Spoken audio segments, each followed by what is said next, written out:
Hello and welcome to the Game Theory Podcast. I'm your host, Sam Vecenie. We have an emergency episode that is happening right now because Luka Doncic has been traded to the Los Angeles Lakers, and I have no idea what the fuck just happened. Let's just jump in and talk through this. Let's hit the intro.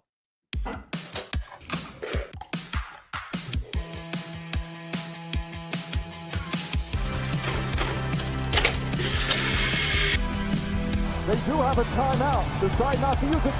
Way downtown. Bang! Bang! What's this gonna be? Wow! Are you kidding me? Hello and welcome to the Game Theory Podcast. I'm your host, Sam Vecenie. But if you watch the tape, what you will see completely orchestrated this game.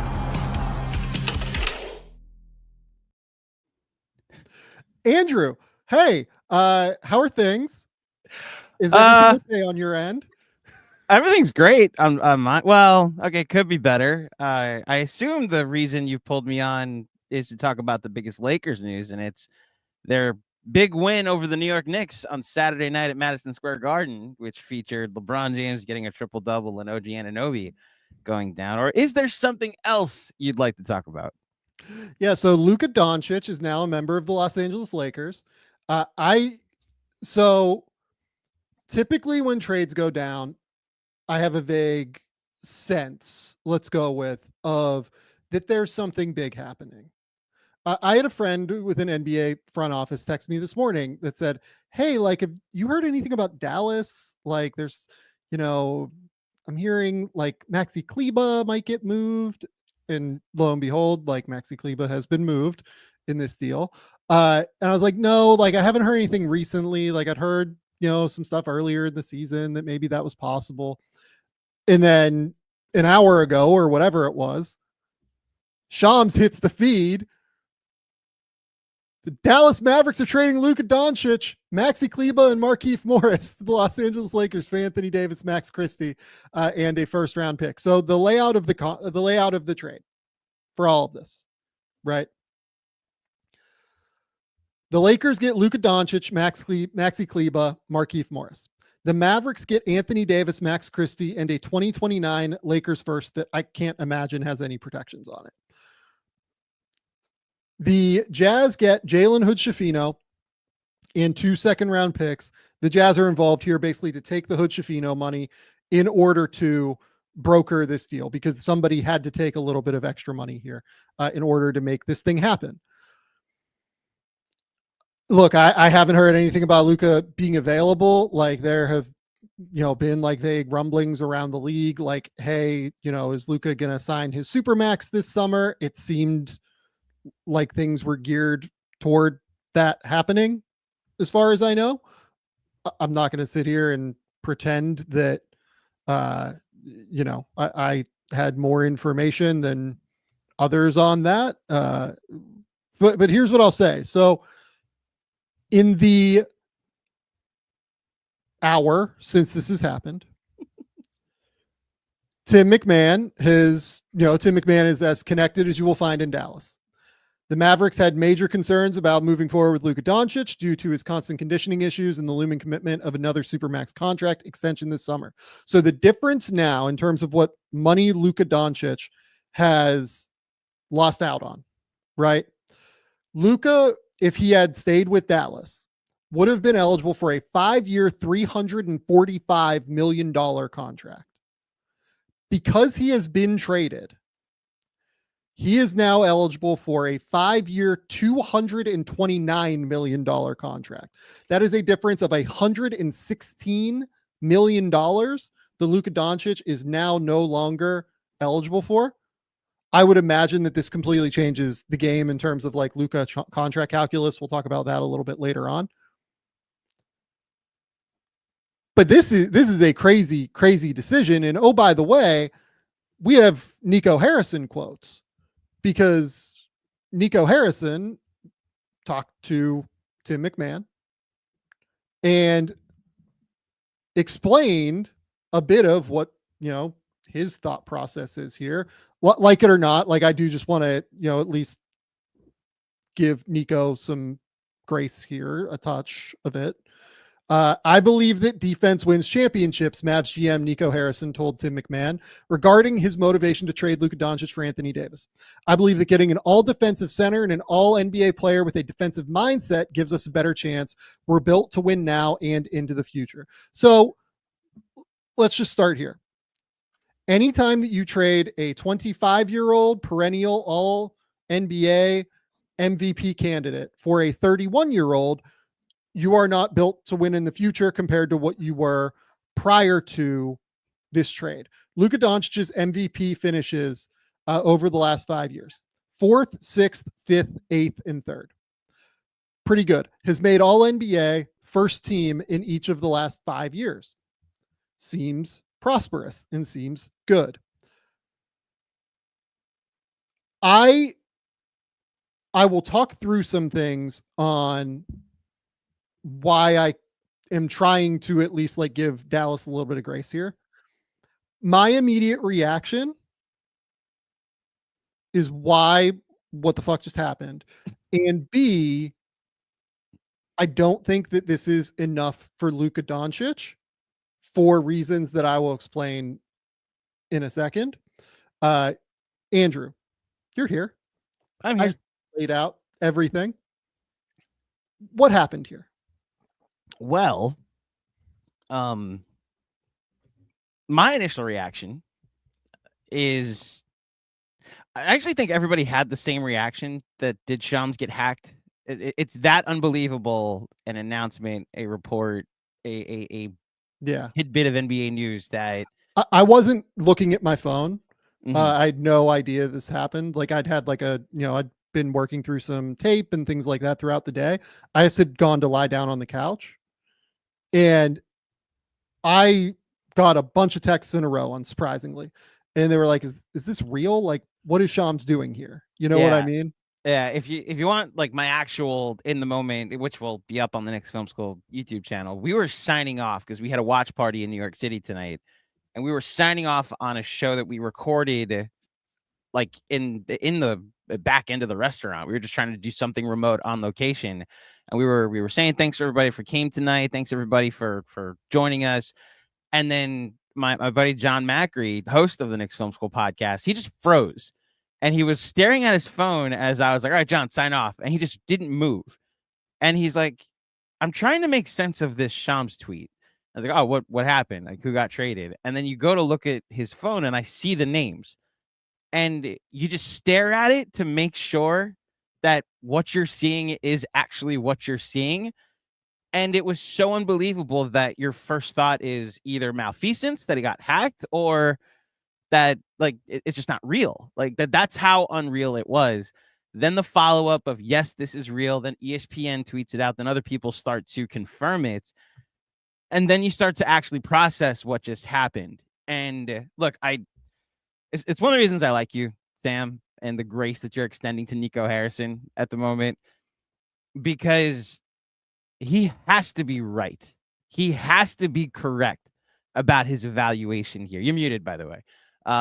He has to be correct in making this trade that defenses win championships, and it almost needs to end in a championship, because if it doesn't, he's the guy forever that traded Luka Doncic to the Lakers. Do you know what the craziest thing about this is? What? There have now been 2 GMs, which, by the way, like, let's, again, if we're going to extend some grace here, there have now been 2 GMs that have decided, let's trade Luka Doncic, because the Atlanta Hawks also decided to trade Luka Doncic on draft night for Trae Young and a draft pick.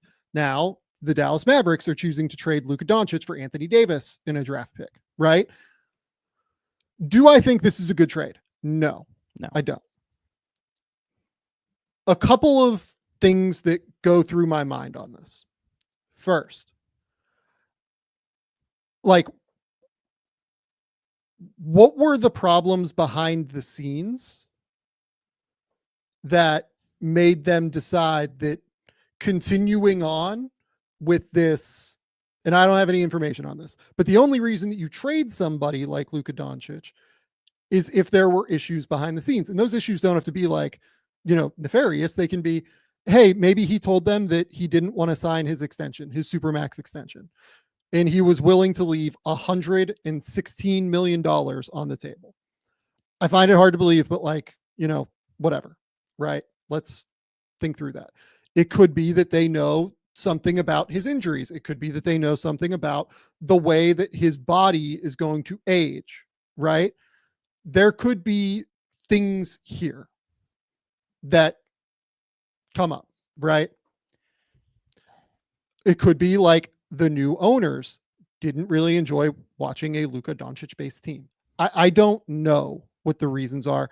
I'm speculating and I'm throwing out different potential options here for why you make this deal. And on top of it, here's the biggest thing for me. I don't think that they have gotten enough here for Luka Doncic at the end of the day. The idea that I've been on the phone, the reason this podcast is a little bit later is because I've been on the phone with like very high level NBA executives for the last little while, right?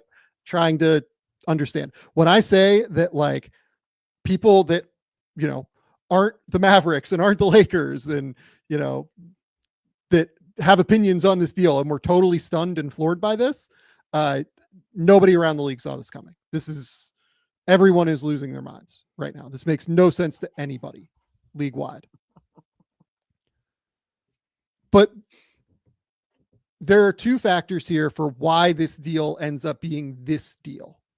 So first, it has to be that you have to, if you're going to trade Luka Doncic, you have to be working with people that you can trust. So Nico Harrison and Rob Pelinka worked together for a long time at Nike.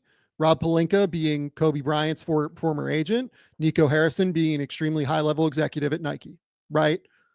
If you're going to move Luka Doncic, it has to be in secret. You can't let this get out. You know what I mean?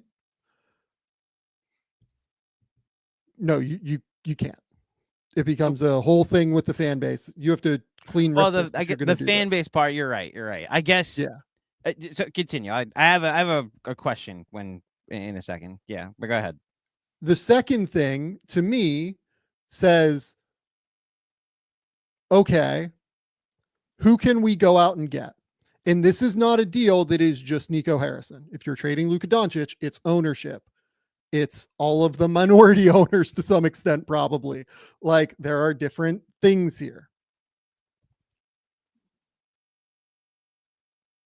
You have to understand that like Nico Harrison probably had some objectives that he had to fulfill here, right? He probably couldn't deal Luka for like 8 first-round picks to the Brooklyn Nets. You know what I mean? Because Dallas probably wants to continue contending for a title.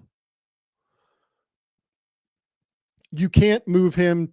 Maybe you could have moved him to Houston or something, right? Like maybe it could be like Amen Thompson and $1 billion first-round picks, and you're making a big bet on Amen and everything like that, right?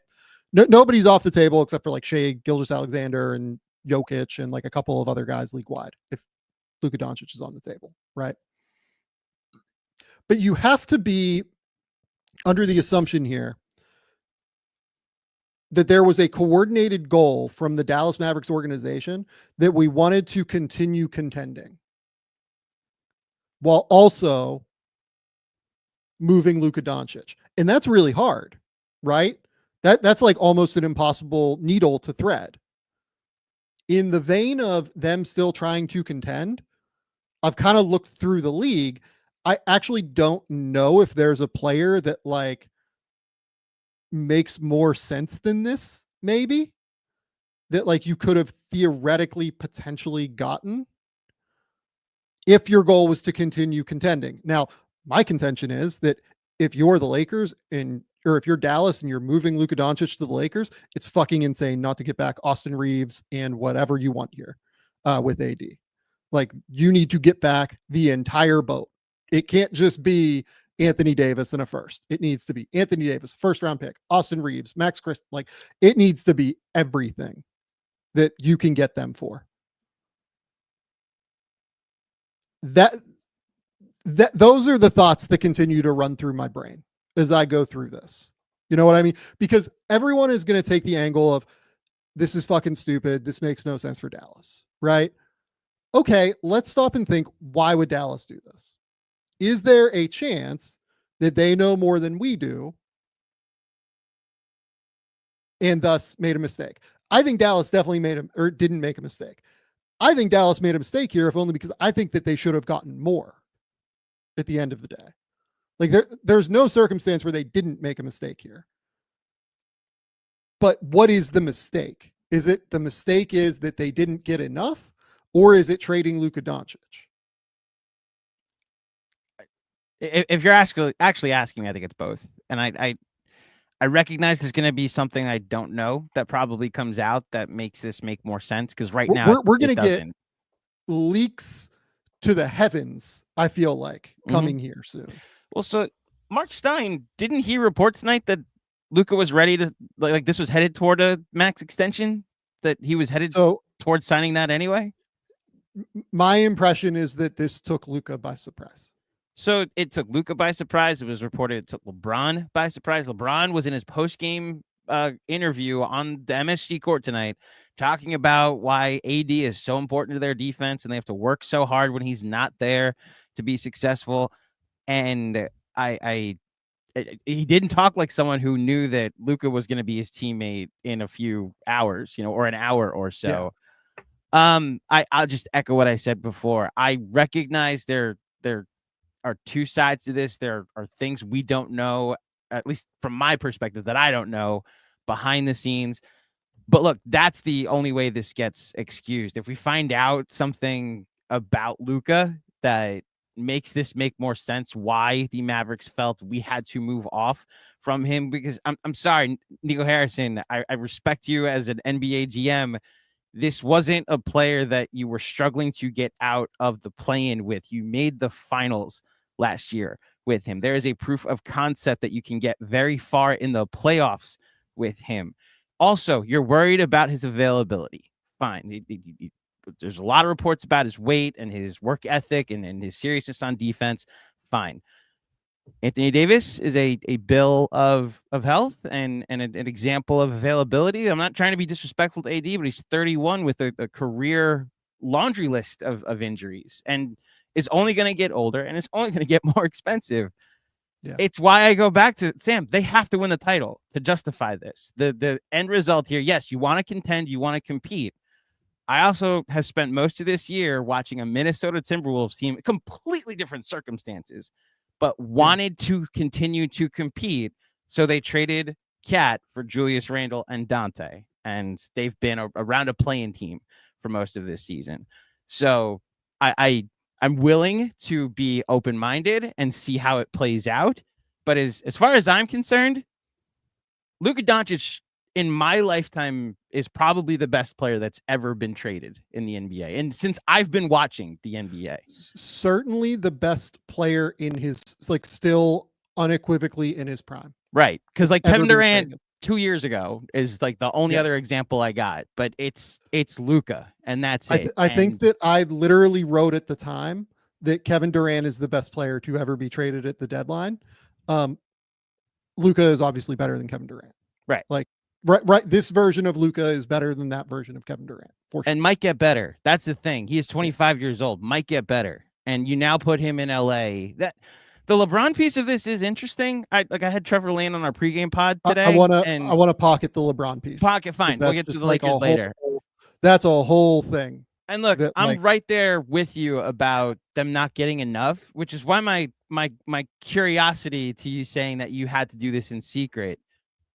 If Luka Doncic is suddenly available, like, yes, you probably still want to try and compete, but I don't. My thinking would be you can have your cake and eat it too. And like, if you called the Lakers to do this and we're like, we want all your picks, and the Lakers were like, okay, you drive a hard bargain, I guess I have to give you my second unprotected first round pick. Like, how do you not leave with more than that? How do you not get the 2031 pick is a real question to me, for sure. And then you add in, there wasn't other teams. Like, San Antonio, you had a good conversation this week with Jason about what they could offer for Fox. San Antonio's like not holding like the whole roster and all the picks are available. So yeah, and this is where, yeah. So my guess is that if you're trading Luka, much in the same way as when San Antonio traded Kawhi, right? That's where ownership comes in. That's where different decision makers, different stakeholders come into play, right? And it gets to the point where we need a star back. If you're trading Luka, we need a star in return. There can't be any other thing. Like we need somebody who can sell tickets, and we need to still contend, right? San Antonio, like they can't offer Wemby. Like there's 0% chance they're offering Wemby for Luka. They don't have anything else to offer. So like this deal, in my opinion, is probably better than what is probably more realistically better for Dallas than what San Antonio. Now, like, again, Memphis, like, what do they offer? Does Memphis offer Ja Morant and Desmond Bane and everyone, like, except for Jaren? Just because you want a team, not to say Jaren would be off the table, just because you want a team Jaren with Luka, right? Does, Houston offer Amen Thompson and Alperen Şengün, like, because you're getting a top 5 player in the league? It's really, really hard, in my opinion. There's more going on here, I think, in the head of Nico Harrison than what I think just like a normal outside viewer of this trade would think. And a big piece of it, in my opinion, is the leak piece of it. Like, if there is any chance that this leaks, you are so beyond fucked league wide. And like, maybe it doesn't matter, but like, if you're decided, no matter what, we're moving him before the deadline, or no matter what, we're moving him before the end of next offseason, it probably doesn't matter. Like, you still probably just do it, and you create a bidding war, and you deal with the PR shit stuff. Like, I don't know. This completely blows my mind, though. So is this a good deal for Dallas? In my opinion, it is not. And a big reason why it is a bad deal, in my opinion, is let's talk about Dallas's team now. And then we'll get to, the Lakers piece of it. They're now looking at a team that is Kyrie Irving, Quentin Grimes, PJ Washington, Anthony Davis, Derek Lively, Daniel Gafford, Najee Marshall, who I believe is not in this deal off the top of my head. Like, you have a good team now. You have a really, really good team that is honestly like fairly functional. Like Kyrie, Anthony Davis ball screens should be fucking awesome. And you have, who's going to be really excited about this entire thing? Anthony Davis, because he doesn't have to play center anymore. He's going to be the power forward that he wants to be. Whether or not that's a good thing for Anthony Davis, I don't know. Right? I don't. Honestly, I think my answer is it's probably not a good thing for Anthony Davis at this point of his career. But do you think that this iteration of Dallas is a genuine contender? Because to me, if you're going to trade Luka Doncic, they probably need to be a genuine contender, or else you should just wait till the offseason to move them. Because you know what else was fun? Dallas was fucking awesome early this year before Luka got hurt on Christmas. They looked great. They looked unbelievable to me. They looked like probably the 4th best team in the league. And I think that when we did contender rankings, I think I had them 4th in the contender rankings.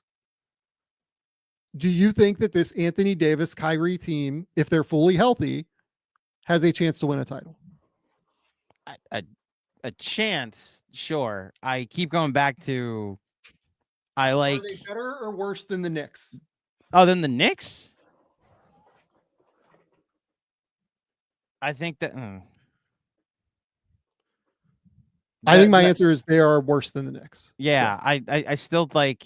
I like the Knicks top 6 more than the Mavs top 6. And the player I feared the most in a Dallas situation was Luka Doncic, and he's no longer there. Correct. And I think that applies to my evaluation of the Mavs in every matchup going forward. In every series, they had, honestly, that was my thought last year when I evaluated them going through the playoffs.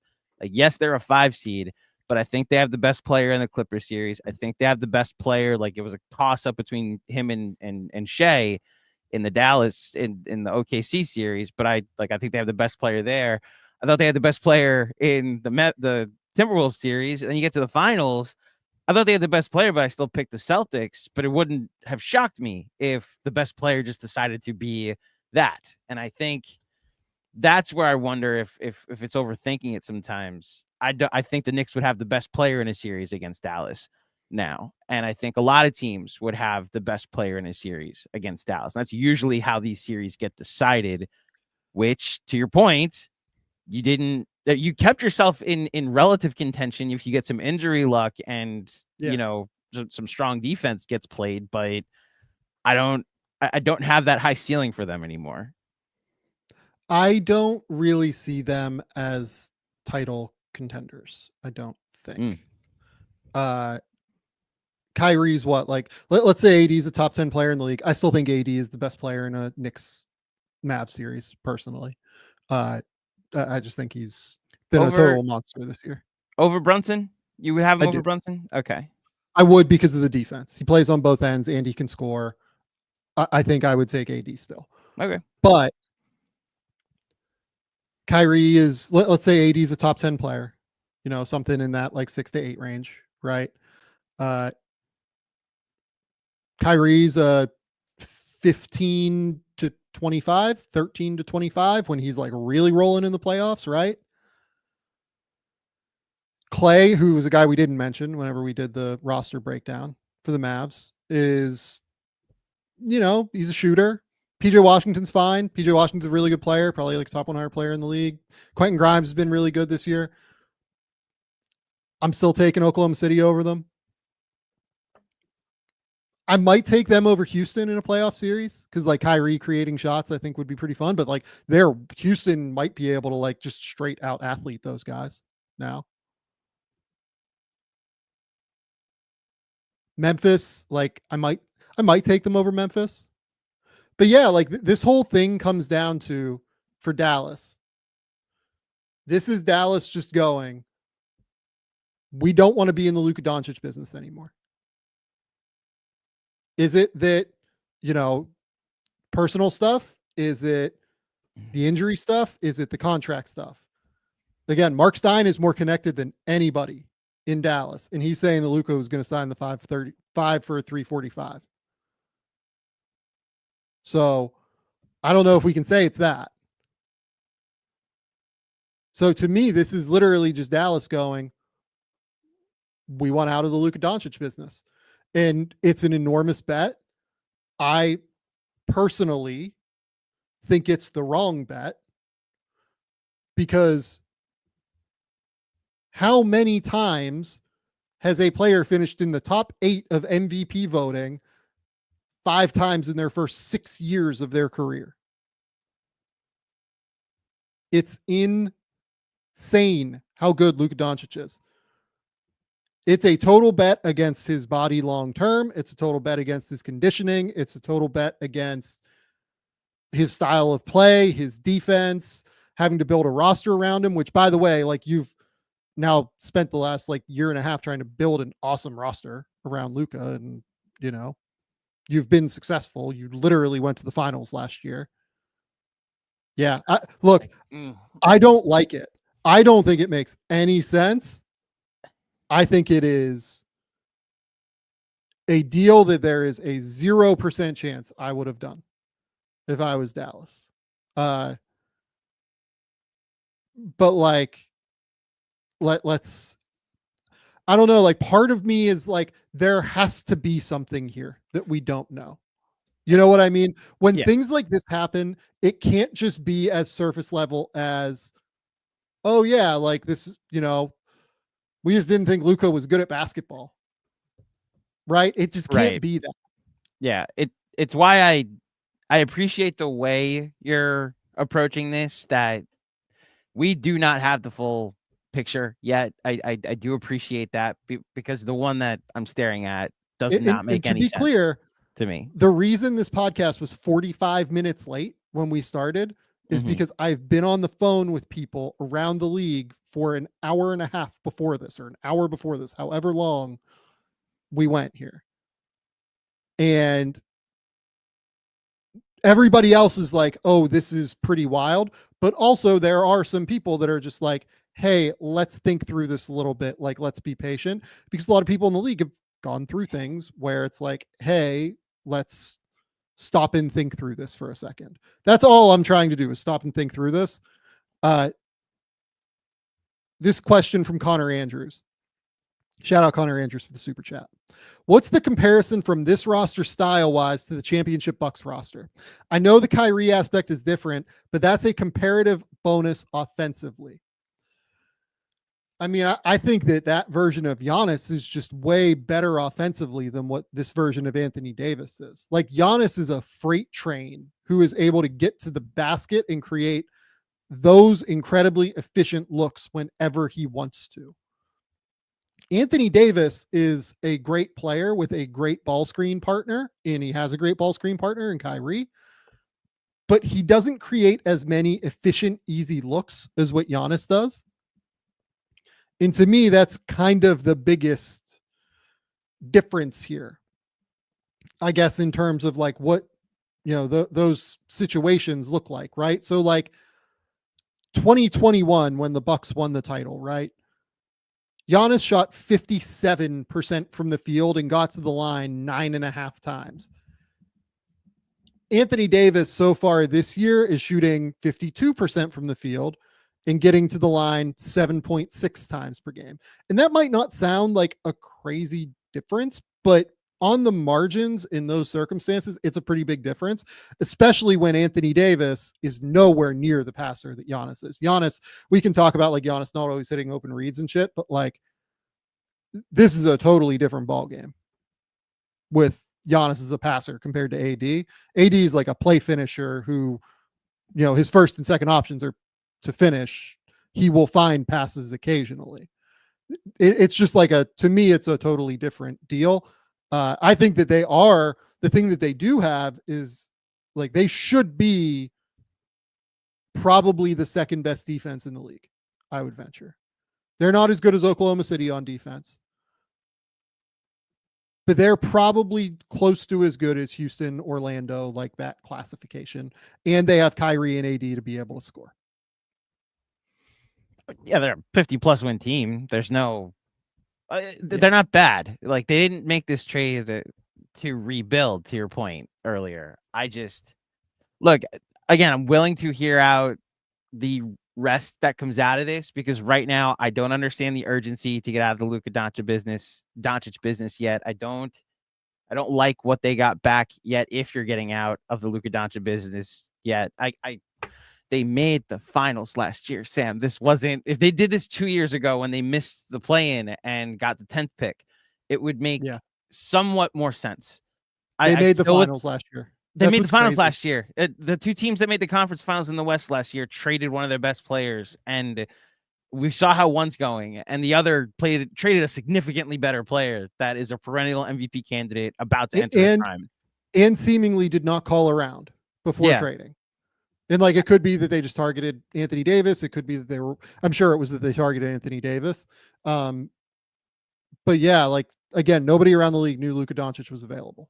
Like, I can tell you with certainty that, like, I don't think any other team knew that Luka was available. So it really does come down to Nico Harrison in his evaluation, and he has the job to make, it's literally his job to make this evaluation. He did not think they were good enough to make the finals again with Luka Doncic this year. So he felt now was the time, not see if we can make it this year with this roster we put together to be better with him. Let's trade him now, not wait till the offseason when 29 other teams, or 28 other teams, I guess, could get involved and potentially create some type of bidding war. You can get more teams involved, like more stars available, and you can go into next year with a different roster, which is why I will just say what I said at the top again. You better be right, because history will not treat him kindly, Sam. And I feel bad because I actually love what he's done in Dallas to this point. Now he's either the guy that took a gamble and the Mavericks won a title, or he's the guy that traded Luka Doncic. And for what it's worth, Luka was signed for next season and that's it, but was seemingly, according to Mark Stein, on the track toward signing a supermax. And they had 116 million reasons to be in the driver's seat for that compared to other teams. Anthony Davis signed for next season at 54 million, 2026-27 for 58.5 million, 2027-28 for $62.8 million. And he has a player option in that final season. Yeah, and again, like I just really can't emphasize enough the thing that I would imagine played an enormous role here, and this comes from me knowing the league. It does not come from me having talked to Nico Harrison or Rob Pelinka. I can't imagine they're taking calls right now from many people other than Tim McMahon in the case of Nico.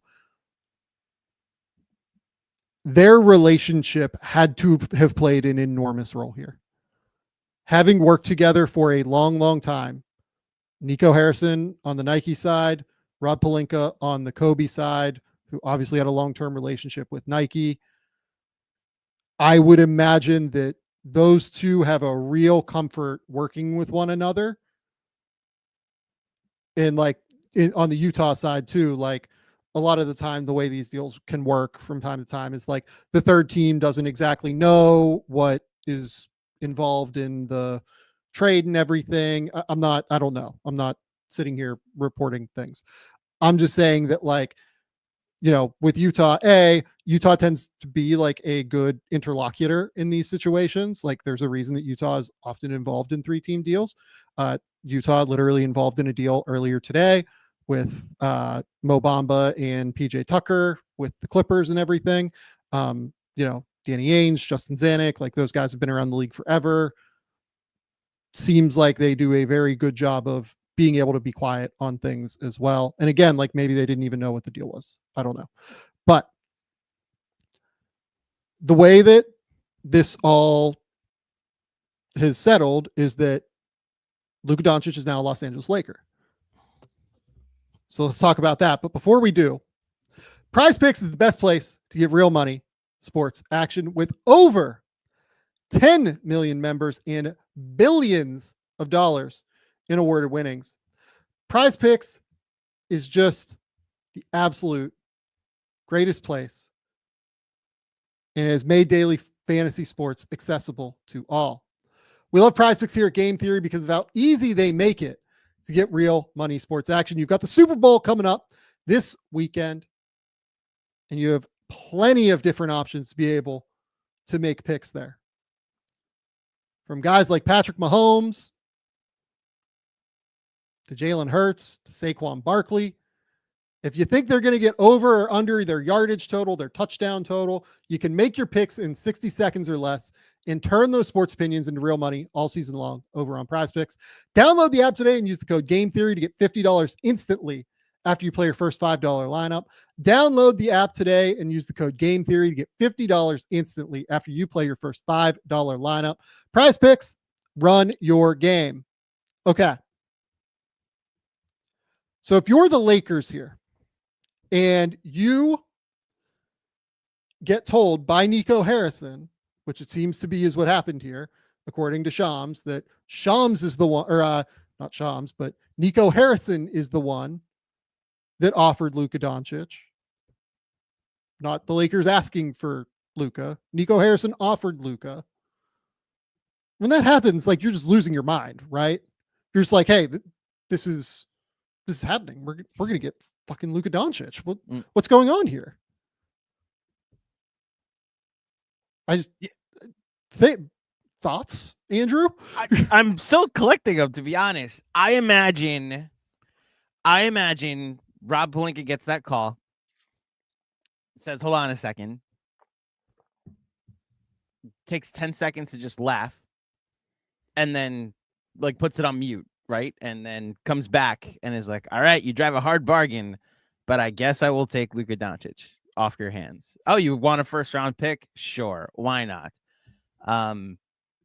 Yeah, what is that phone call? Do you think they like drove a hard bargain?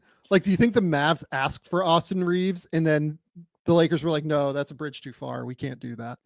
it's why I do appreciate you, Sam, trying to show grace and understanding throughout this. But I don't know how the Lakers aren't depleted right now. I don't understand why that 2031 pick isn't with the Mavericks right now. I don't know why Yes. Austin Reeves is not with the Mavericks right now. I don't understand why this wasn't a everything that isn't bolted to the floor type of transaction. Correct. I understand what Anthony Davis is.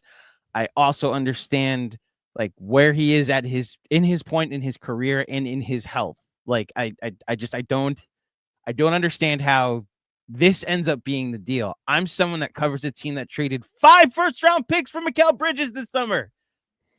Apparently, we just needed one. And we could have gotten Luka Doncic. Now I'm joking, obviously. But realize Cat got traded for 1 pick this offseason. And now so did Luka Doncic. 1 first-round pick and Anthony Davis got you Luka Doncic going into his prime. Yeah, and okay, they also got Max Christie, right? Max Christie is a rotation player, like something like that. He's probably worth the 25th to 35th pick in an NBA draft. You know what I mean? So not nothing, but not, an enormous piece of this thing. Mm-hmm. Right. I mean, look, the Lakers just stay getting superstars at this point. Yeah. I don't understand. Did Dr. Buss have a horseshoe up his ass for the years upon years that he owned this team? Is there some sort of crazy spell? Did Dr. Buss go to a crossroads and somehow bury some sort of artifact? And for the next 100 years, the Lakers get the biggest stars in the NBA. It's incredible. And on top of it is, this isn't if you had gotten AD at 31, that sounds like it could be a Lakers thing, that you're getting a superstar toward the end of his prime. It's when they got LeBron. LeBron obviously is a different specimen and was able to get a championship out of it, some MVP caliber seasons, some all NBA seasons out of it, and is 40 years old, averaging 24, 8, and 10, right? So that's a little different. But you're getting Luka's going to be a Laker for a decade at least, and they're going to get to put him in purple and gold, and this is the next generation of a superstar, At the very least, Luka is a Laker for the next 3 years, because I would imagine, this is speculating, because he is now not Supermax eligible, right? I would imagine that what he will do is sign a 2+1 extension with the Lakers. And the reason that it will be a 2+1 in all likelihood is because he has 1 year left on this deal, or maybe it's a 3+1. I can't remember if this year is a player option or not. He'll have this year coming up, and then he will have 2 more years after that. And then he will sign a player option for the 11th season of his career, to have that as just a backdrop in case, who knows what happens. It will be a 2+1 offer in all likelihood, I would guess, for Luka Doncic. That's how this has to go. Mm-hmm. Because if it doesn't go that way, I think that the way it works, I think Luka actually might have a player option in the whatever. He has next year guaranteed, and then it'll be a 2+1. Because once you hit 10 years of league status in terms of years that you've been in the NBA, you then become eligible for 35% of the salary cap. And oh, by the way, 35% of the salary cap at that point will be much larger than what 35% of the salary cap is right now. So that's enormous. That's why I don't think Lakers fans should not be concerned if Luka doesn't sign a 5-year extension this summer. It just doesn't make fiscal sense for him to sign a 5-year extension. And that will create a chance that in 3 years he could go. If I'm the Lakers, I'm betting that he won't. because you now have one of the NBA's biggest stars for the next 7 years or whatever, 8 years, however long he plays, for a glamour franchise in a glamour market where everybody wants to live. They now become the it team again. And not to say that they ever stopped being it, but again, talk to Trevor Lane today, the front office show, Lakers Nation. He was my pregame podcast for Knicks Lakers. And I didn't want to get into too much transaction talk because they had already made the Dorian Finney-Smith trade, and I was looking into like what could they potentially do. And you knew they had the 2 picks, 2029, 31. There's the Max Kessler, Walker Kessler news in Utah. There's like the Zach LaVine rumors that won't go away. And he's just as shocked as anybody. He was like, yeah, this is going to be a much quieter deadline probably, but Laker fans will want them to make some type of splash. And instead, they make one of the biggest splashes, if not the biggest splash in NBA history. I mean, you're right in the way this will probably go, in that it's a 2+1 so he can get to the 10-year max, and then he extends then. Yeah. It's why it's a formality for me at this point. Something else would have to go wrong with Luka for him not to now play into his mid-30s with the Los Angeles Lakers. And now the Lakers become one of those teams that's like, oh, so who wants to go play with Luka? And 100%. I mean, if you want to have this, if you want to have the other part of this, because he is still averaging 24, 8, and 9, who also wants to go play with LeBron James, you know? Yeah. I want to table the LeBron thing just for one more second. Sorry, keep wanting to talk about it, but we can't yet. Sorry. From Connor again. If the Mavs traded Luka because of potential health concerns, that would mean it's so bad that they thought AD was an upgrade health-wise. I feel like that can't be true, right? I mean, it might not be as simple as like health concerns. It might be we're worried about the way that his conditioning is going to continue down the road. We are worried that his body is going to continue to balloon and he's going to lose some of the deceleration skill that he has in some respect. Like, it's not as simple as just like like games that he misses, right? It could be as simple as, well, we think that, 25 years old might actually be the peak of Luka's career. And I'm not saying this is right. In fact, I don't think this is correct, if I'm being honest. It's what they're thinking. Yeah.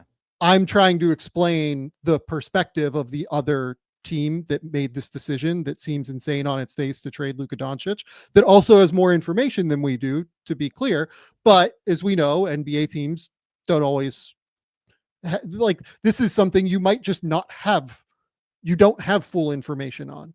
Luka could just decide to continue to get into shape. He could just decide to like be who he is. They've been around him for 7 years now, so I would assume that they know a little bit better than we do. But it might not be as simple as like, oh, Luka's going to miss 20 games a year. It could be, yeah, like he might miss 10 games a year, but we think that, his overall play is going to continue to diminish because his body is not going to continue to be as good. Again, this is all speculation. I'm not saying this is why Dallas did this, but Dallas is making a concerted decision to not be in the Luka Doncic business is a big piece of this. You know what I mean? Like that's the thing. Connor, I've been thinking the last line that you said since it happened. Like that can't be true, right? But yeah, that's what I've been thinking. Yeah. That can't be right, and time will tell how right it actually was. Yeah. In terms of the Lakers roster now, that's actually where I wanted to go now before we get to the LeBron thing. Sounds good. The Lakers roster is very misshapen, I would argue now. Like actually like extremely misshapen at this point. Their 3 best players are guys who frankly are best on ball, right? Because it's Luka, LeBron, and Austin Reeves. They have Dorian Finney-Smith. They have Dalton Connect. Both of them can play off the ball. They have no center. Like, I don't know if you've seen the backup center minutes for the Lakers this year. It's been as catastrophic as you can have basically. Got a good look at them tonight. Shout out Jackson Hayes. That's why they went to the DFS mostly at the center spot tonight, and Rui, So you have all of these things that you still have to figure out. I am fascinated to see if they decide to do that in the next 4 days, or if they decide, you know what, we're going to hold off on this until the summer. We're just going to have a great, end of the year with LeBron and Luka and Austin Reeves. And we're going to try and have a top 2 offense in the league and probably have the worst defense in the league. We'll go get a backup center. Maybe they're the team for Day'Ron Sharpe now. That would make so much sense to me if they were the team that went and got Day'Ron Sharpe out of Brooklyn. How they handle this now, because it could be the final roster other than the center position. They're going to have to go and get a backup center at the very least. This could be the way the roster looks, or they could decide to try and continue to contend. Basically, what I'm curious about is, and I said curious in a very strange way there. What I am curious about now is, how are they viewing this Luka Doncic addition? Are they viewing this as a long-term 7-year window thing? Or are they viewing this as, oh, we have LeBron and Luka, we got to go win now? That's my biggest question now moving forward for the Lakers. I would be shocked personally if they're not now scouring the center market even more so. Like, I have no idea if now you just use whatever assets you have left to go get Walker Kessler, and you upgrade. I don't think they have enough assets to go get Walker Kessler at this point. So then it's maybe Day'Ron Sharpe's like the best that you can get at that point. I can't. I understand Luka's 25, LeBron's 40. You probably have a 2-year and a half, 2-year window. We will see how long LeBron wants to play. What's fascinating, I'm not going to talk about LeBron. I promise we'll save that conversation. But like, the most fascinating part is the window that you think about, because they could seemingly just see how this year plays out and use it as an information gathering stretch. And then you have all off season when everything resets and rosters expand to 21. You get more creative with building your roster out. But I do wonder if there is now an urgency. And it's why, Sam, the most fascinating part about this deal, it appears as if, like, they found out that about an hour before we all did that they were going to be trading for Luka Doncic, and that urgency got even more heightened. So they're also probably processing this new world that they're in 4 days ahead of the deadline, that they're going to have to. Getting a backup center is much more important now, because now Anthony Davis isn't coming back later in the week. Yeah, I mean, there are different ways they could look at this. Like, Marcus brings up in the comments, Xavier Tillman. Xavier Tillman would be a great get. Like, got that right. Makes a ton of sense. Day'Ron Sharpe makes a ton of sense. Like, guys that are cheap that you think can play. Like, honestly, they probably need 2 centers. They don't just need one. Like, if they could get Day'Ron Sharpe and Tillman, that would be great. Maxi Kleber's a center, right? He's a 4 more than a 5 still. It's hard. Could he be, in theory, your backup center? I don't think so at this point in his career. Okay. Honestly, one of my thoughts when the trade was made is, like, if you wanted to go super small, like the way Golden State would have Draymond be your 5 in certain lineups, you have DFS be your 5 in certain lineups. You maximize, the 2 isolation or pick and roll players with Luka and LeBron. That it's why JJ Redick, I think he's done a good job this year. His job just became much more complicated, and he's gonna have to get a little more creative until 4 days until the deadline. We'll see what they do. So, because this roster is as misshapen as it is, I have, like, my questions on LeBron, right? And, like, what this means for him. We're getting into, like, fairy tale land here, right? Like, I'm not sitting here telling you I have any information on LeBron being available. I don't. LeBron and Luka is a weird combination. They play a very similar style of basketball offensively. They are very domineering. It's going to be tricky making that work. What do you do if you're LeBron? Or like, so LeBron has a no trade clause too. Like the Lakers can't just like go out and move him. He and Bradley Beal are the only two guys in the league that have one. So it's not as simple as like, oh yeah, like we're just, now that we have Luka, we're just moving LeBron wherever, right? Move him to the Bucks, move him to the Warriors, wherever. It's not happening. He gets to have say where he goes. Playing with Bronny, like look, Bronny can go wherever. Like I'm sure whoever Bronny's on a minimum deal, like they can just throw him in a minimum exception in a trade. Like that's fine. I am assuming that LeBron is still with the Lakers. Like for the next 2 years or next year and this year and next year and a half.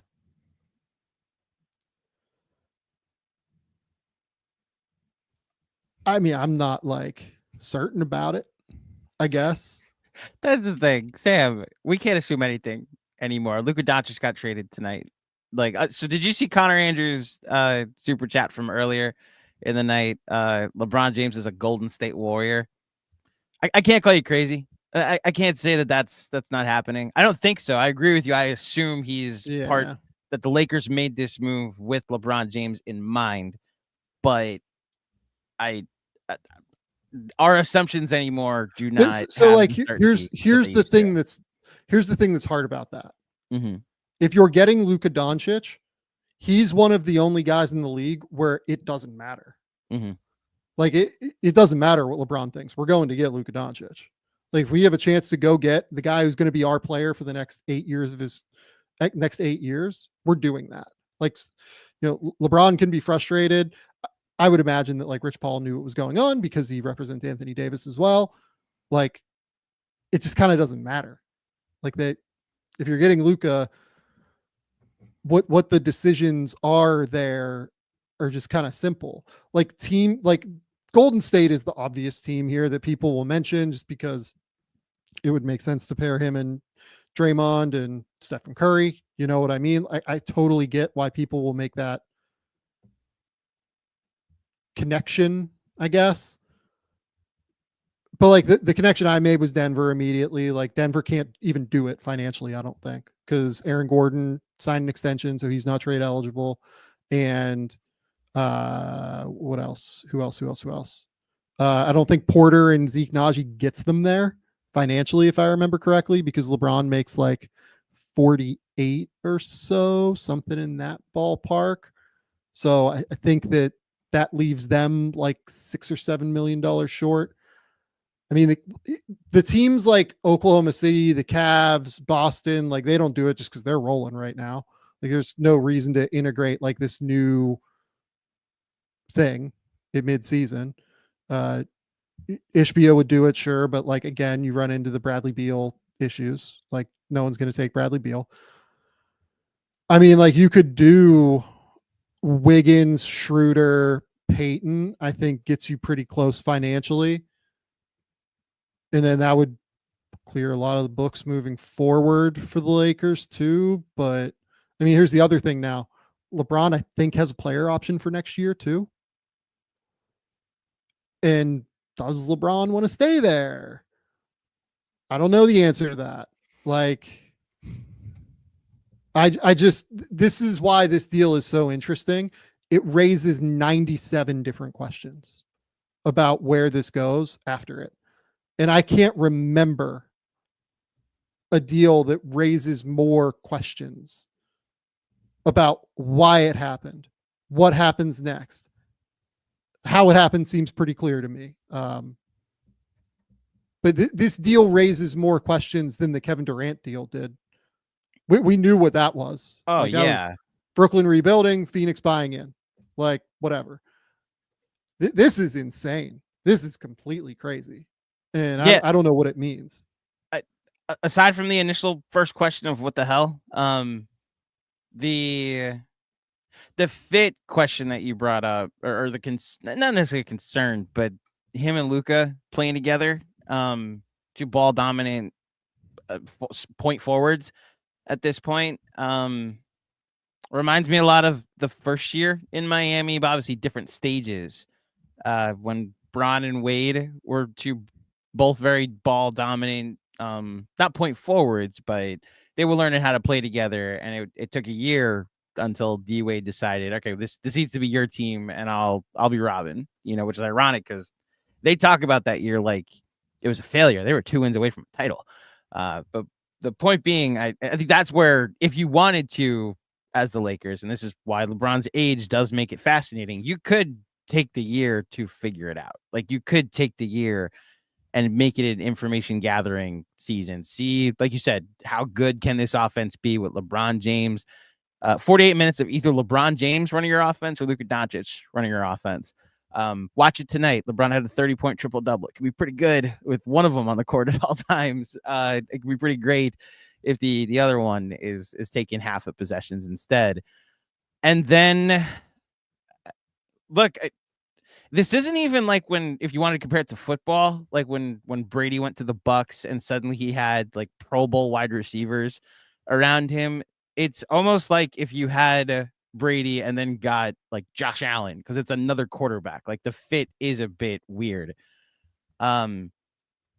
It's like you said, the questions around the Lakers going forward and what they do is very fascinating. It's why they become now maybe my most intriguing team to watch the next 4 days until Thursday. See what they do at the deadline. Yeah. Do they do anything? Do they not do anything is like a fascinating question. I mean, as constructed, this team is, if they don't do anything, they will be the worst defense in the league the rest of the way. Probably. Yeah. There's just not. Well, we need to respect what the Washington Wizards are doing at the moment. But I get what you're saying. I get what you're saying. It'll be one of the worst. Bilal and Alex at least like play hard. That is true. That is true. I mean, like, LeBron just can't give it every night on defense at his age at this point. Luka just doesn't care enough off the ball. That's the other thing, by the way.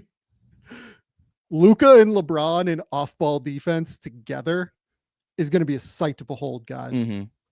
Like, my goodness, that's going to be a disaster. Luka and LeBron in off-ball defense going to be real bad. Then they have no center backing them up right now. Shout out Jackson Hayes, Christian Coloco, whoever you want to say. The thing they have to go get more than anything is a big. Honestly, if I'm them right now, I'm probably starting Jared Vanderbilt at center. Because I at least know that he'll run around and just be like an absolute crazy person and play with super energy and aggression and effort. And like, he'll give all that. You know what I mean? I would probably go the 3 dudes now, and Luka, LeBron, and Austin, and then I guess Finney Smith and Vando, and just assume that I can make it work, but I'm not going to be able to make it work. Like, that might just be the best way to do it. Can I bring the Knicks into this?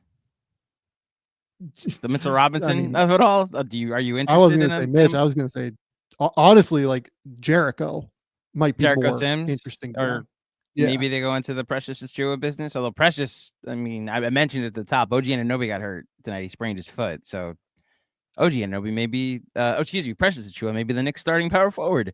Well, what you can do with Jericho, if the reason that I think Jericho might be interesting to them now is because you can sign Jericho to like a $9 million deal next offseason with like with a team option on the second year, and he can become like a trade chip for you moving forward. In the same way that go ahead. The Suns did with Okogie, with I'm just thinking out loud here. You know what I mean? It's what the Knicks did with Precious Achua. They signed him to $8 million, so that salary slot is useful if they should decide to upgrade. I think it's fascinating that Jericho Sims now could be part of the center answer in LA after they traded for Luka Doncic, when he's not even getting rotation minutes at the moment for the New York Knicks. To be clear, like, I don't think Jericho Sims is very good. Like, I want to say that. Athletic, super freak athlete. I've no idea what he does for a team that's trying to win anything meaningful. Yeah, but like that's the market the Lakers are playing in at center. It's not, Jakob Poeltl. Like it's not Miles Turner. It's not Walker Kessler. Like you're not playing in that premium market. You're playing in the let's go get like a good backup big that can maybe start games for us a little bit. Or here's a good one from Cameron Crocheron. What about Clint Capella to LA? I mean, they can't do it. I mean, they could, I guess, with money because they have the Rui deal, and Rui actually might be interesting for the Hawks now with Jalen Johnson out. That's actually a little bit more interesting than what I thought. But like, I would just assume you could get him as a buyout at some point.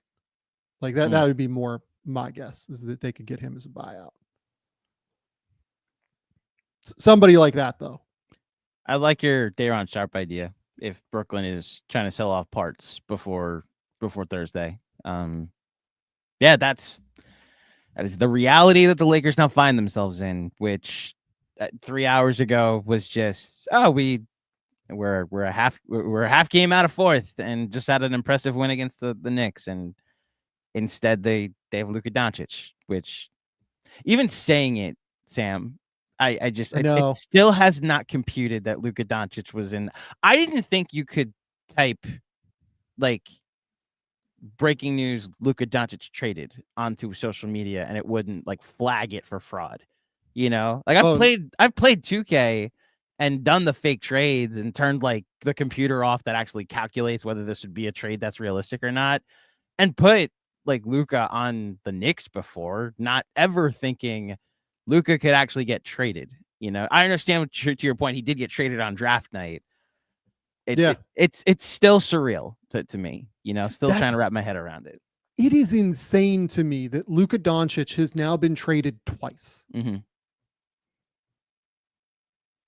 For different reasons too. One team overthinking assets and being like, you know what, we need a second first round pick, which on draft night, I mean, you would actually know this better with your area of expertise, how wild that move was, but I can at least be like, all right, first round pick. I thought it was pretty wild. So, okay, even on draft night, it was pretty wild.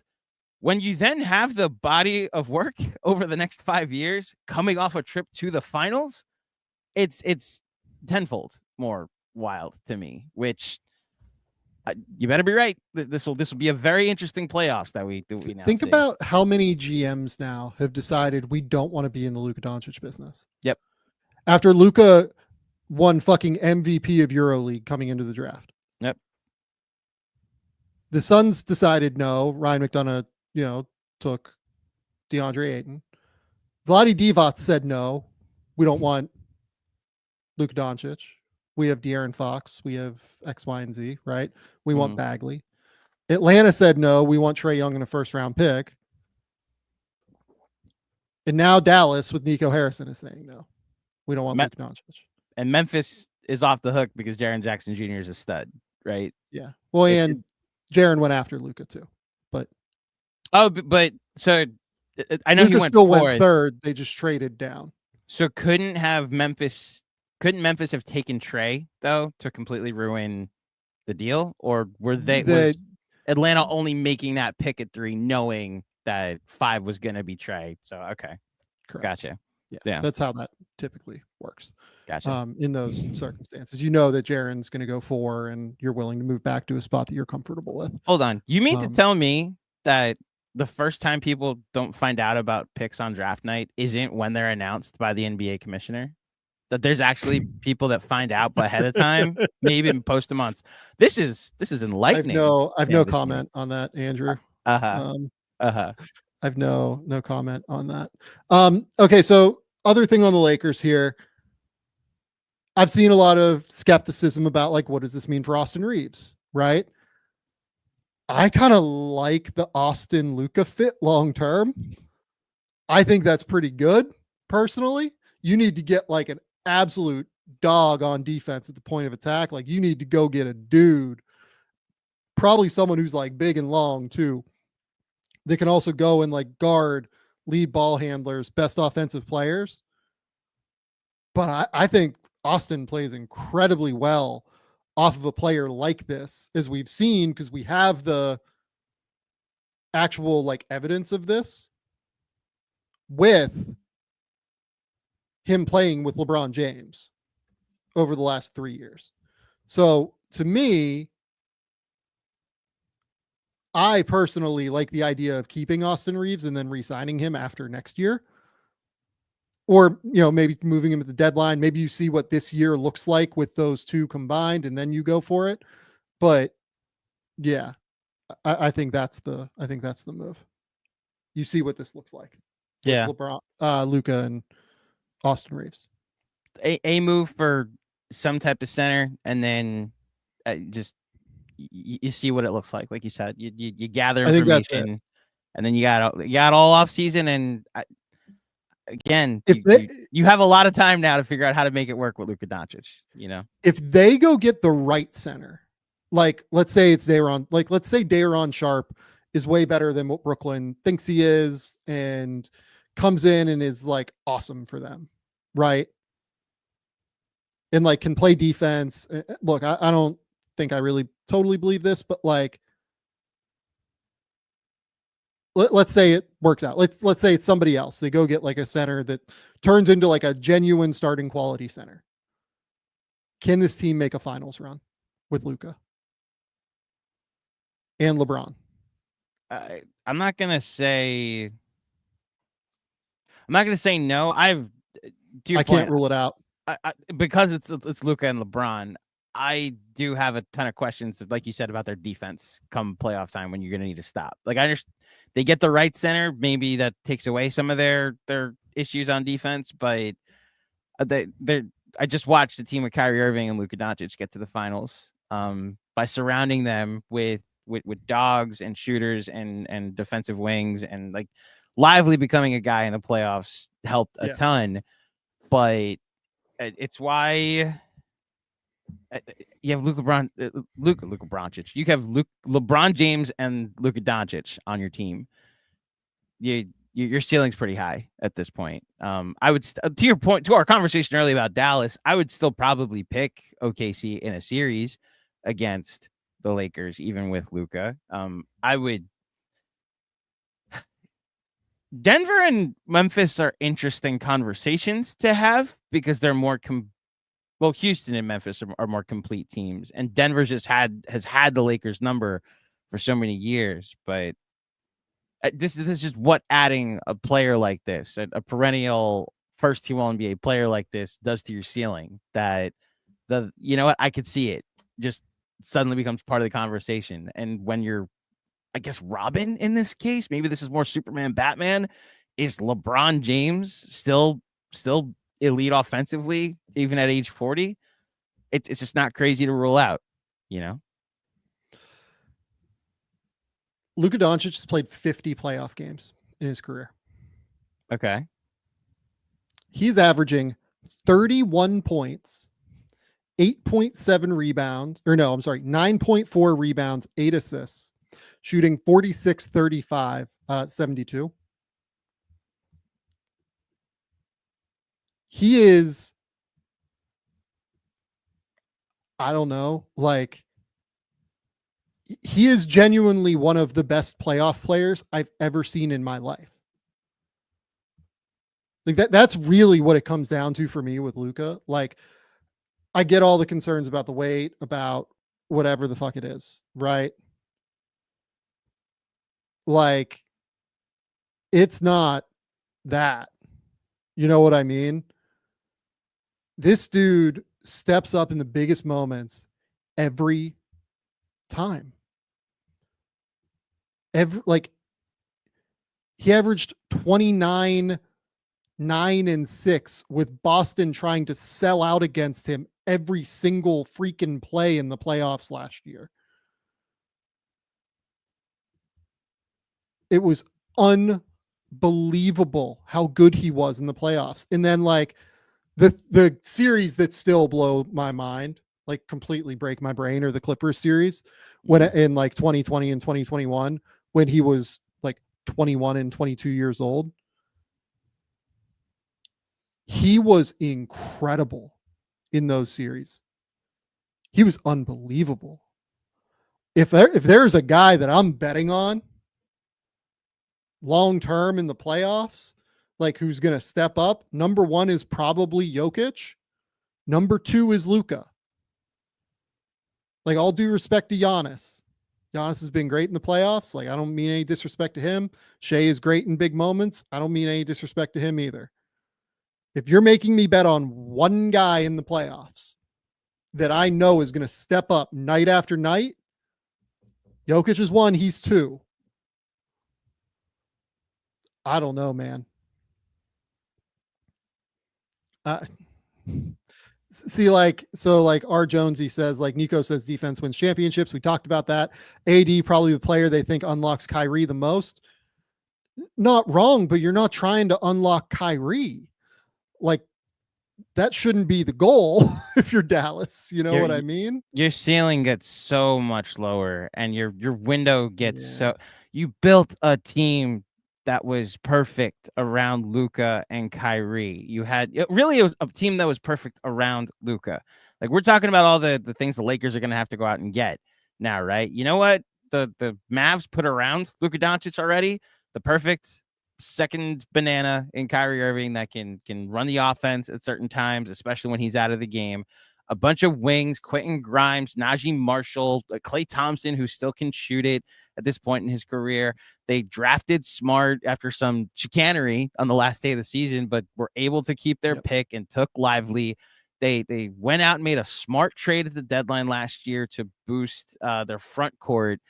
It's why it's so difficult for me to be critical of Nico Harrison, because I thought he did an outstanding job the last 2 years maximizing their superstar. This is what you want from a GM, to pick a guy and say everything that we do is about making him better. That's right. And then to suddenly hit the nuclear button on the guy.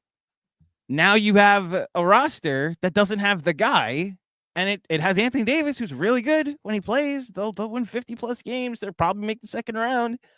I can't say their defense wins championships. I can't say they're going to win this championship, because they're better defensive teams and significantly better offensive teams. It's just the reality of the situation. Yeah. No, I don't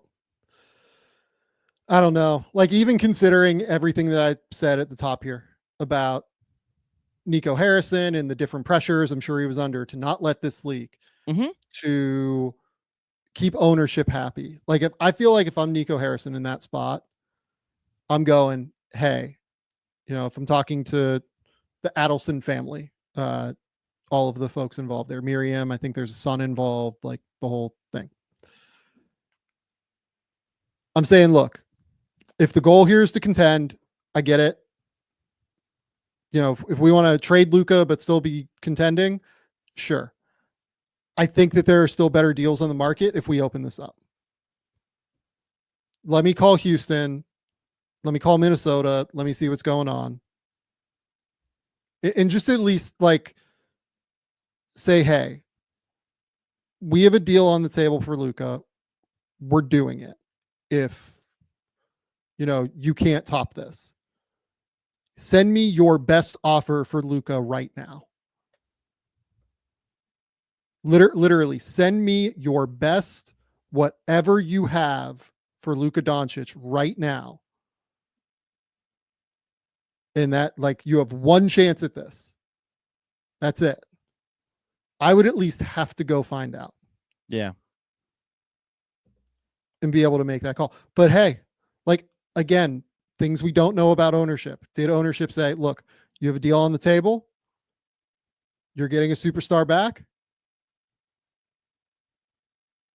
Either make it or don't make it. It's up to you, but we can't let this leak.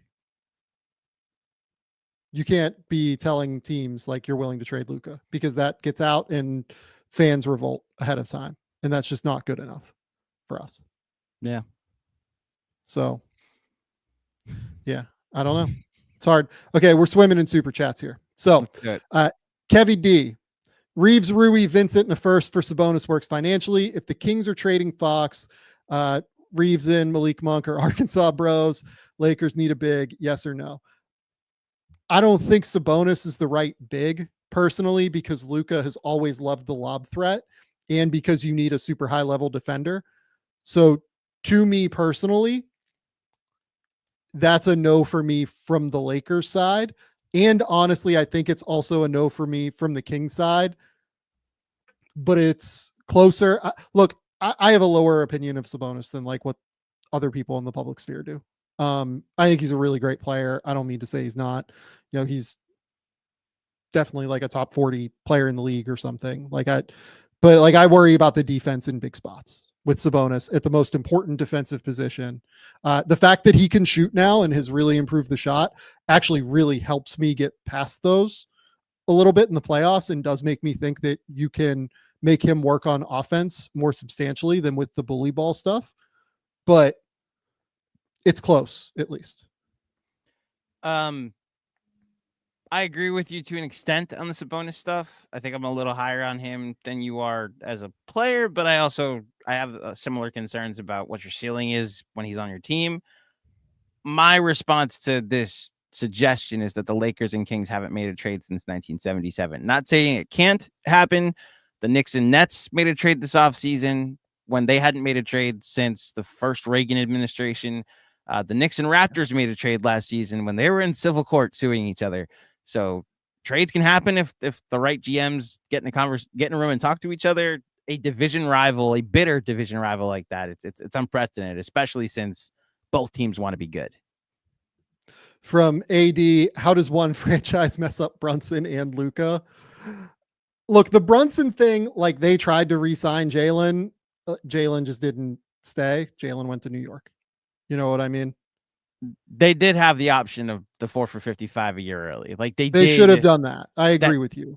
That's where they fumbled it. Once he got to like playing starters minutes when Luka was out, the surge in the playoffs with alleged tampering going on the Knicks side.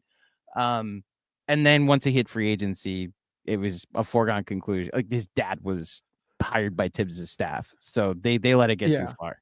I will say, I think Kyrie is a better player with Luka than Brunson is with Luka. I think in a vacuum, Jalen's a better player than Kyrie. Like, I don't mean to, denigrate Andrew's Lord and Savior, Jalen Brunson. I'm just glad we're back at the place where I do love Jalen Brunson. That is right? An established part of canon here at Game Theory. Yes. But like Jalen Brunson is a really good basketball player that also has real defensive concerns. Honestly, like one of the most important things that happened last year in the playoffs was Kyrie was fantastic on defense in the playoffs last year in a way that, like, honestly, we've never seen Brunson hit that level before in the playoffs. Yeah. So, or defensively, period. So that's, yes, they messed it up, but this is the bigger one. This is the bigger choice. Samuel Walter, would love to hear what you guys think they could have gotten instead of AD. Jalen Williams and picks from OKC, Franz or Paulo and picks. I mean, the Orlando side of this is interesting. Florida, no state income tax place, like probably would have been a pretty good destination for Luka. Paulo or Franz and Suggs, like is probably a real offer, I would guess, right? Which one goes out, Paulo or Franz? Or does it matter? I don't know the answer to that. Yeah. Personally, probably Paulo if I'm getting Luka, but definitely Paulo if I'm getting Luka. But like in terms of the way they think about those guys, like I don't know which one they like see as better or worse. And then the OKC equation. I don't think OKC. I'm just gonna be honest with you. I don't think OKC would do this. Like I think OKC is like specifically building something here, and they have 30, however many great defenders, and they have, they're what, like 39-6 or whatever their record is. I think in the offseason they'd strongly consider it, but like it's a midseason deal when they probably think that they're the favorite to win the title as it is. Like I'm not convinced they do it. Maybe they do, but I'm not. I'm not saying that like Jalen Williams in picks like isn't a good deal for Luka. I'm just wondering if they would actually do it. Houston is the other team. Like if you could go get a men in, like if Houston would offer a men and Şengün, that's a really interesting offer to me. Like imagine being able to go get a men in Şengün and they have all the like expiring salary that you need to be able to do this. You know what else they have in Houston, Sam? A ton of picks that you could have. Million picks. Yeah, like Yeah. you have all the Nets picks. They have a couple Phoenix picks now. They have their own. You could have went out and gotten more than one pick if you wanted in return, and some quality players that adds your rotation that would help you not contend for a title but still be good this year. Anyway. I mean, like here's a crazy one. Does Detroit offer you Cade Cunningham? Does Minnesota offer you Anthony Edwards? Like, I'm guessing no on. Like, I don't know the answer to those things. Like, maybe they offer both of those guys, but like, given that that's like a city in the north that's kind of cold, like maybe they feel like the contract value they have on those two guys, they don't offer them, right? Does Philly offer Maxey? I had this conversation with a person that works in a front office earlier. Okay. Does Philly offer Maxey and Embiid? Jesus. Just to reset this thing. The whole reset. And does Dallas do it? Yeah, like if you're Dallas, do you take the Embiid swing? Like you're getting Maxey on top of it. So you're like getting Maxey, he's next to Kyrie. No matter what, you're getting a you're center. getting something. Your whole thing is like we don't care about the injury history. We want the upside play here, right? Granted, Anthony Davis deserves more credit than being more available than Embiid has been lately. Is there a Denver trade? It's a genuine question, by the way. Like, would you do Maxey and Embiid for Luka? What this night spiraled into is pure insanity, Sam. That I'm now considering would Luka for Maxey and Embiid. And I kind of mean that on either side. Too. Yeah. Like, I think I just do it on the Philly side. If I'm just like, okay, like I get Luka and I get to like restart this thing. Like I'm doing this. This is great. Yeah. Do you take the chance that you get the one, like you have Kyrie, Tyrese Maxey and Embiid. Do you take the flyer, like the miracle chance that one time in the next 3 years, Embiid is just healthy? Yep. And you are the title favorite probably at that point. If you can get the one playoff that he can be upright for, then you better be right. Again, that's been my philosophy throughout the night. Yeah. You got to be right once, and then that banner flies forever. If the goal is to max, like if you're just like, I want to maximize like a shot at a title, you know what I mean? Memphis like could offer, they have all of their picks. They have all these really good young guys. They have Ja Morant, Jaren Jackson, Desmond Bane. Like if they offered like Jaren and something, like honestly, I'd probably just rather have Jaren Jackson than Luka. Yeah. And if you're trading sorry, I said that incorrectly. I would rather have Jaren Jackson than Anthony Davis moving forward, assuming that Jaren Jackson is open to extend. You know what though? Jaren's contract is super low, so you can't super max him, and you would need space to be able to renegotiate and extend him, which you wouldn't have. So the answer on that is no. Like it actually can't be Jaren. It would have to be like John Desmond Bane or something. If you wanted to do that. And I would do that if I was Memphis. I don't know if Memphis would do that. I mean, anybody else out there like Wemby, San Antonio's not doing Wemby. Like, is there a Denver trade? I couldn't think of one. I think that you actually can't do it fine. Oh, maybe you can because Luka's max number isn't that crazy. But no, they don't have enough picks and like prospect value and everything. So they're a no. Is there a Boston trade? No, not for me. Okay. Could be Jalen probably. That was the thought. Jalen Brown for Luka. Yeah, not for me. If you're Dallas, is that enough? No. Yeah, my pick on that is I think either Orlando or Houston. I think probably offers the most realistically. Did we Braun won't leave. He's seen Stephen Curry struggle with bums. Yeah. I mean, I don't know about bums, but he's definitely seen Steph struggle a little bit here. Thomas Mooney, shout out to Thomas Mooney. As a Mavs fan, it's apparent Redick, a former Mav and one of Luka's favorite teammates ever, didn't think the conditioning was a concern in the long term. I mean, look, I'll be honest with you. I don't know how involved JJ Redick was in this. Like, I'm sure that like they ran it by him and he was like, sure, but I mean, that's just not. What's that conversation, Sam? By the way, JJ, good win tonight in New York. Just FYI, we're getting Luka Doncic. Yeah. Like he's on his way to a steakhouse in Manhattan Hey, now. Hey, I'm trading your entire defense. Yep. So you have to figure that out. But getting Luka. you're getting Luka Doncic. You know, I think he's like ecstatic long term and then frustrated in the moment Mhm. that he has to figure out how to makeshift a defense. Exactly. Yeah. Stephen Goodell.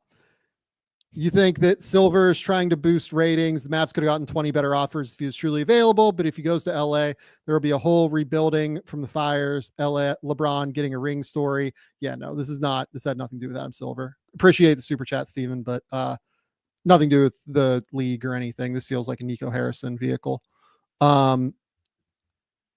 Grady Edwards, this makes the Lakers better.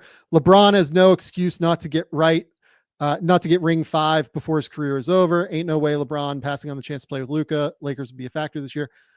I mean, they need a center, but I can't really rule any of this stuff out, right? Like that's kind of where I'm at, right? We can't rule any of this out. It's just not shocking me if they're in the conference finals this year. If they get the right center, like you said, they figure some stuff out defensively, get the right center in there. And it just like fits like a glove. It's just not going to shock me if they're in the conference finals and we're watching them against OKC, you know? Okay. Does this lower De'Aaron Fox, Jimmy Butler, and other stars value? It does not, because it seems like this was a go rogue operation from the Dallas Mavericks as compared to the rest of the marketplace. Not necessarily like a go rogue, like he was just like doing this and moved Luka. I just mean this, like this deal feels totally separate from the rest of the marketplace to me. I don't think that there's anything that this will shift, in my opinion. I would honestly, like, if you made me predict right now, I don't know. It depends on what the price tag you think Anthony Davis would get in a trade is. I would guess De'Aaron Fox goes for a fairly similar price to this. If he gets traded to the San Antonio Spurs. Connor Andrews, shout out to Connor. Lakers are one Jay Huff and Cole Swider away from being contenders. I mean, Jay Huff would help right now. No question about that. Jay Huff would help. Let's see. You think Luka? Yeah, not going to read that out loud on the channel, but appreciate you, Trill, for the super chat. Not a Mavs fan from Grady. How did Dallas get better exactly? Love me some AD, but I keep hearing win now. Luka is a sizably better player than AD. Look, this is how I feel about it. Like, I am sure that their goal was to keep the contention window open with this, but I don't think it's open enough for it to be worthwhile to do this, is kind of my answer. I just don't. I think that I think personally, this is the wrong decision. I will hear out all of the leaks that will assuredly be forthcoming from the Dallas side and from people around Dallas in order to foster further understanding about why this happened. But, you know, on its face, there would have to be some serious, significant, like incredibly problematic issues for me to think that this makes any sense for Dallas. Like things that I don't know about that come to light. The thing to think about with trades often, and this comes with draft picks and player acquisition in general, and maybe this is kind of where we can close on it, is oftentimes teams have the same set of information.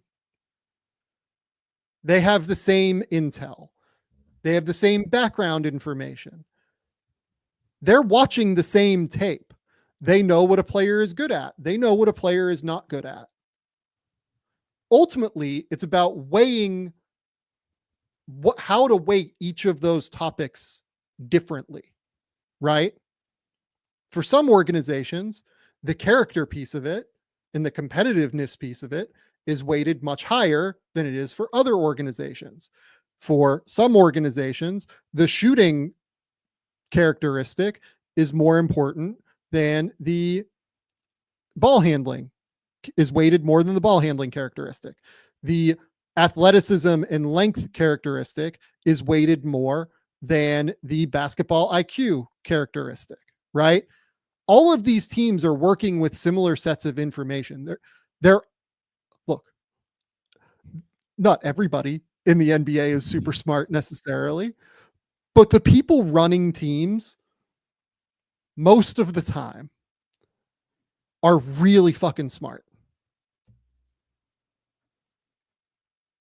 And it's just, I mean, I'm sorry. I know Andrew has thoughts about that for years upon years of Knicks fandom. Going back now that he has a competent general manager running the show in Leon Rose. I was going to say, I got 2 decades of counterpoint, but I'm now at the point where I agree with you. We're more informed than we've ever been. That's the thing. I think that we've evolved as like a basketball evaluation community to where it's not about getting the information and it's not about like what the information is.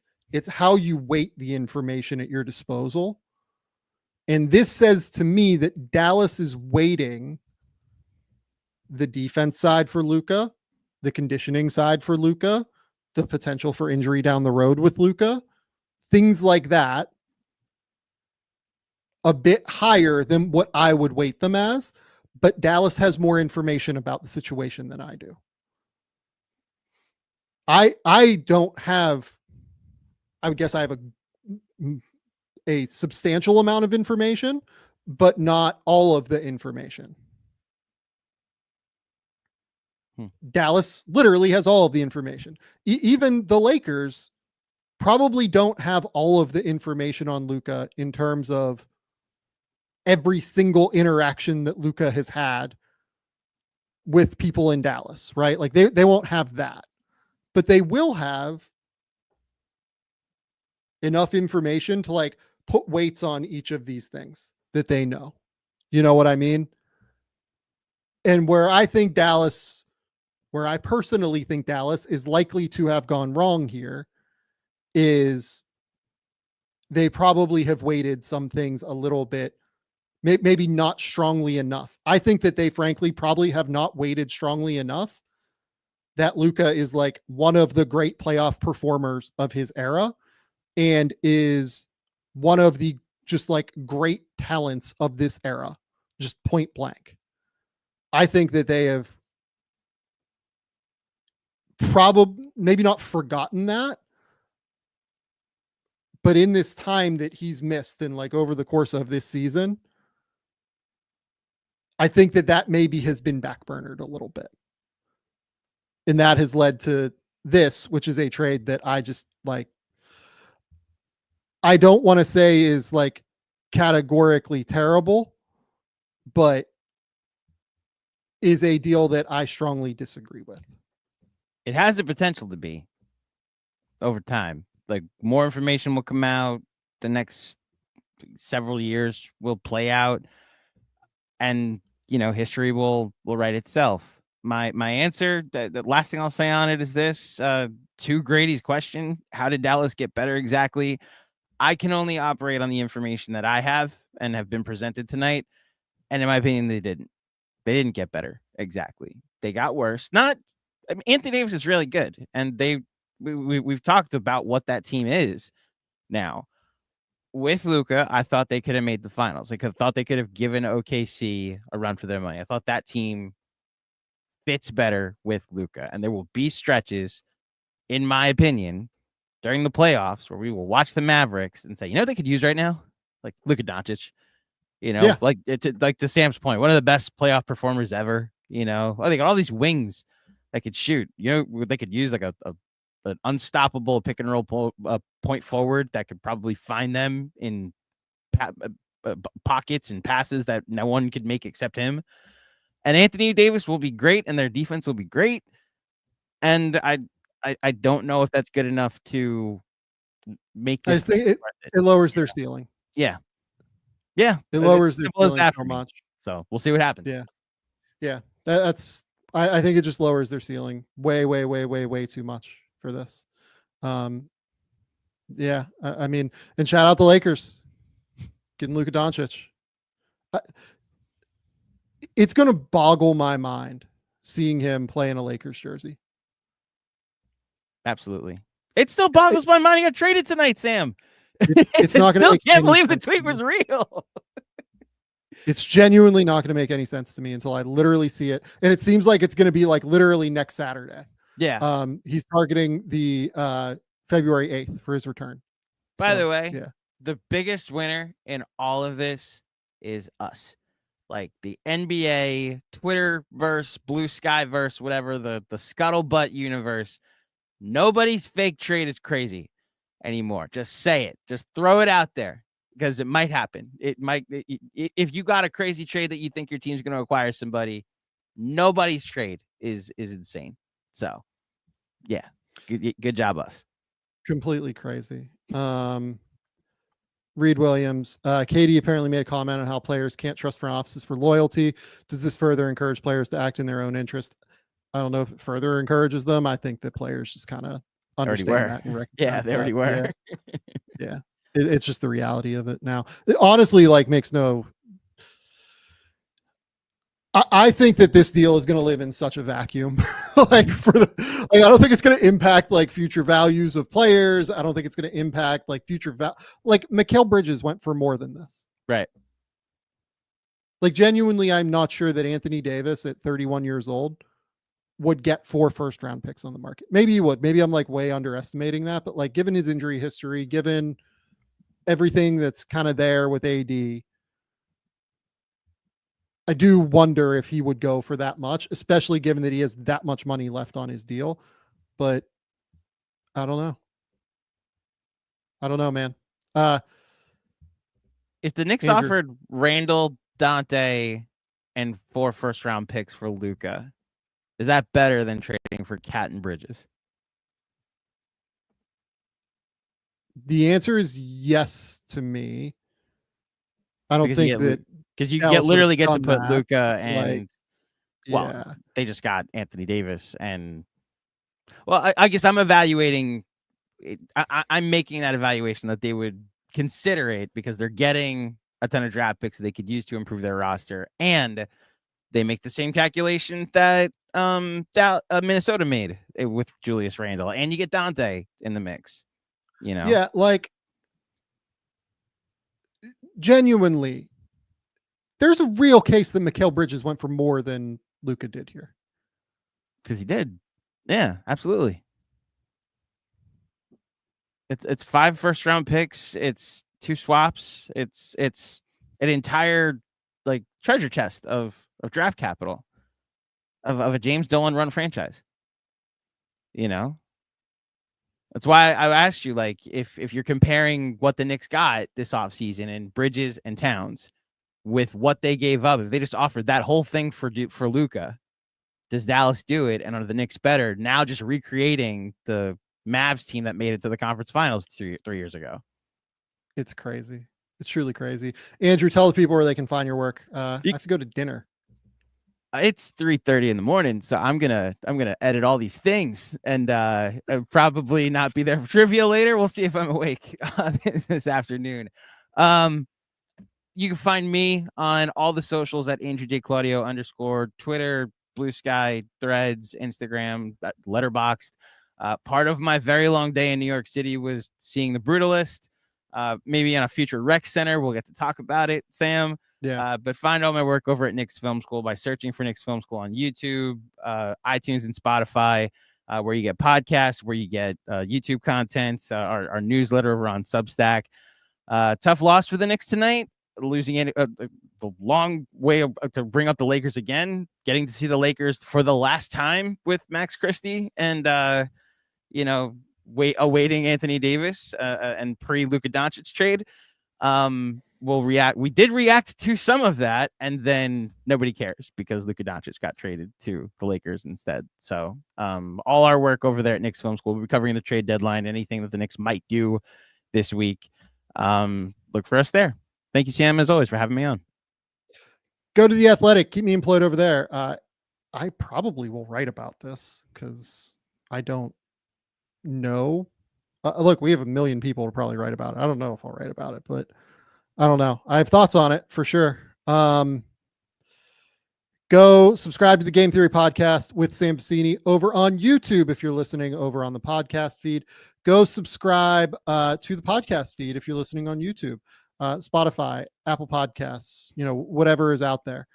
We really appreciate you guys hanging out. It's, 3:30 Eastern time, 12:30 Pacific time, and it's 7:30 my time. And I'm half an hour late for a dinner reservation because of this thing. So I appreciate y'all for coming in. Until next time, we'll talk soon.